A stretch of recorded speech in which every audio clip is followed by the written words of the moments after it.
Gorone oke. Monggo ayo, pinter. Ayo. Nggih.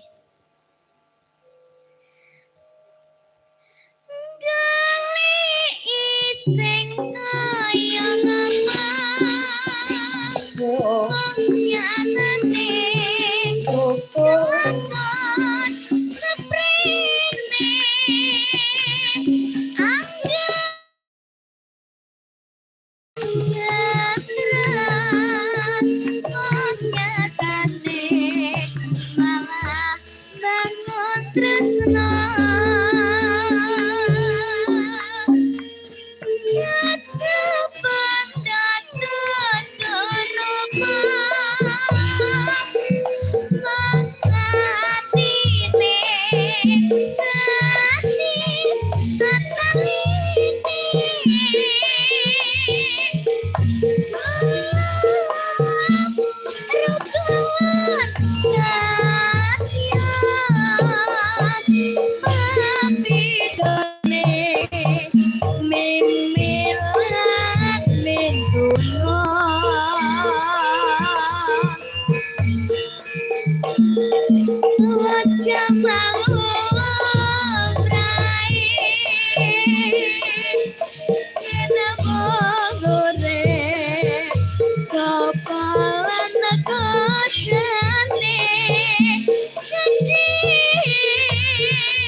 Lemboten disenggaki ya tak senggaki. Lah iki lho, mbak-mbakmu ki lho.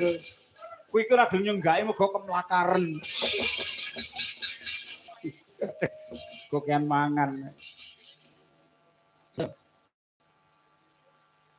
Tutuk ngendi niki, Mbak? Nggih. Nah, dramane. Acting. Nggih no kudu no, Mbak. Iya, harus begitu. Yo. Rina wangi tadi ati mong prasasa awas bapetine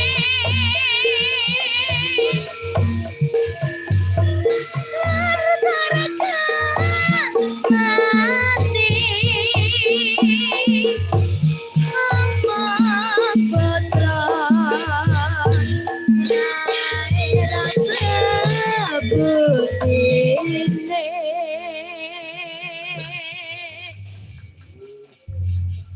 Matur nuwun. Jane iki aku arep nyangoni 100, ini gegeden apa ora sida. Iki gegeden iki. Boten ngangge sing tenanan mawon to, Mbah? Alah ya sok meneh ketemu. Boten nggih, Mbah, guyon nggih. Iya, wis ora pareng aku duit ngono.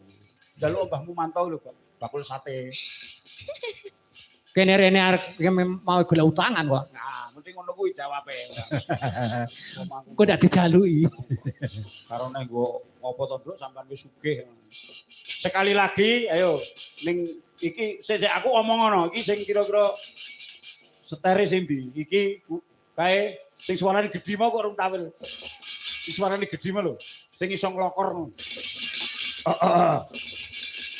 Mau sapa jenenge, Wok? Titis. Ayo. Mbak, jane lanang apa wedok sampean iki? Seteri, Pak. Pilih ono dhewe. Ayo. Lanang jawab. Lanang apa wedok sampean iki asline? Ladang. Iya. Nggih, Hamid nggih. Oh, wedok anu. Pripun niki? Enak andeng-andenge. Halo Dek Legit. Halo Mbak. Sugeng dalu. Ayo nih, koyok cilianku. Pripun? Awakmu sumpene nek tuwek kaya kan. Kados pundi? Kae gajah moto.